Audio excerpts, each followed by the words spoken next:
भारत को परेशान कर सकती हैं डोनाल्ड ट्रंप की ये बड़ी चेतावनी, बिगड़ जाएगा मित्रता का गणित। 20 जनवरी को शपथ लेते ही डोनाल्ड ट्रंप ने आधिकारिक रूप से सत्ता संभाल ली है।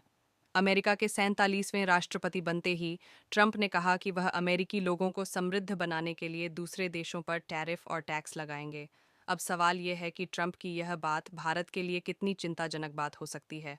ट्रंप ने यह भी कहा कि वह एक ऐसी एक्सटर्नल रेवेन्यू सर्विस बनाने जा रहे हैं जिससे विदेशों से ज़्यादा पैसा अमेरिका आ सके। ट्रंप ने कहा कि वह अमेरिकी के लोगों को बचाने के लिए सबसे पहले यूएस ट्रेड सिस्टम को सुधारने की दिशा में काम करना शुरू करेंगे। न्यूज़ एजेंसी रॉयटर्स के अनुसार ट्रंप का कहना है कि वह वैश्विक आय पर 10% का टैरिफ और चीनी सामान पर 60% टैरिफ लगाएंगे। इसके अलावा कनाडाई और मेक्सिकन सामान पर 25% का इंपोर्ट चार्ज लगाएंगे। कनाडा और मेक्सिको के मामले में ट्रंप ने चेतावनी दी है।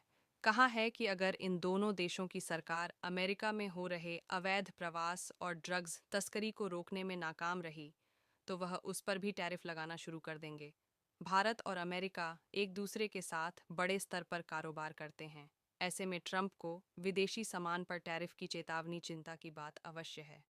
भारत में अमेरिका से आने वाले कई सामानों पर भारी टैरिफ लगेगा। ऐसे में ट्रंप की ओर से भी विदेशी सामान पर टैरिफ लगाया गया तो इसका कितना असर भारत की अर्थव्यवस्था पर पड़ सकता है। ट्रंप पहले भी भारत समेत कई देशों की आलोचना कर चुके हैं कि जो अमेरिका सामान पर भारी टैरिफ लगा रहे हैं। ट्रंप ने चेतावनी देते हुए कहा कि अगर भारत जैसे देश अमेरिकी सामान पर भारी टैरिफ लगाएंगे तो अमेरिका भी उनके साथ ऐसी ही नीति अपनाएगा। अक्सर भारत को कारोबार में अपना बड़ा सहयोगी बताने वाले ट्रंप ने कहा कि अगर भारत हमारे सामान पर 100% टैरिफ लगाएगा तो क्या हमें कुछ नहीं करना चाहिए।